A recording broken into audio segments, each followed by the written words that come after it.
श्रीमद्भागवत गीता 2:66 में बताया है कि कृष्णा भावना भावित हुए बिना शांति की कोई संभावना नहीं है।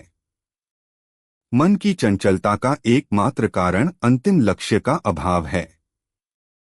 जब मनुष्य को यह पता चलता है कि श्री कृष्ण ही अंतिम भोक्ता है, लक्ष्य हैं, स्वामी तथा सभी के मित्र हैं, तो स्थिर चित्त होकर शांति का अनुभव किया जा सकता है।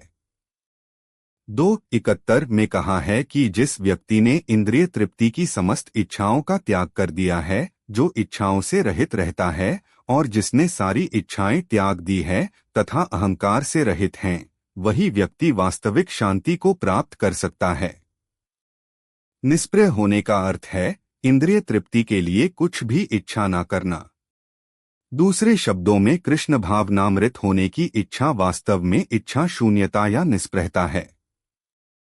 इस शरीर को मिथ्या ही आत्मा माने बिना तथा संसार की किसी भी वस्तु में कल्पित स्वामित्व रखे बिना श्री कृष्ण के नित्य दास के रूप में यथास्थिति को जान लेना श्री कृष्ण भावनामृत सिद्ध अवस्था है। जो इस अवस्था में स्थित है वह जानता है कि श्री कृष्ण प्रत्येक वस्तु के स्वामी हैं, अतः प्रत्येक वस्तु का उपयोग उनकी तुष्टि के लिए किया जाना चाहिए। अर्जुन आत्मतुष्टि के लिए युद्ध नहीं करना चाहता था, किंतु जब वह कृष्ण भावना भक्ति से भावित हुआ तो उसने युद्ध किया, क्योंकि कृष्ण चाहते थे कि वह युद्ध करें। योग का वास्तविक अर्थ है भक्ति योग। अन्य सभी योग भक्ति योग रूपी लक्ष्य की दिशा में अग्रसर होते हैं। कर्म योग से लेकर भक्ति योग तक का लंबा रास्ता आत्म साक्षात्कार तक जाता है। निष्काम कर्मयोग इस रास्ते का आरंभ है। कर्म योग में जब ज्ञान तथा वैराग्य की वृद्धि होती है तो यह अवस्था ज्ञान योग अथवा सांख्य योग कहलाती है।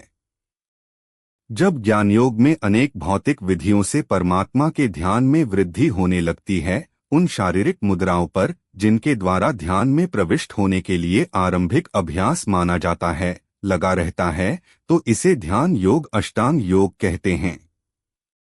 इस अष्टांग योग को पार करने पर जब मनुष्य श्री कृष्ण भगवान के निकट पहुंचता है तो वह भक्ति योग कहलाता है। यथार्थ में भक्ति योग ही चरम लक्ष्य है, किंतु भक्ति योग का सूक्ष्म विश्लेषण करने के लिए अन्य लोगों को समझना होता है। हरि ओम।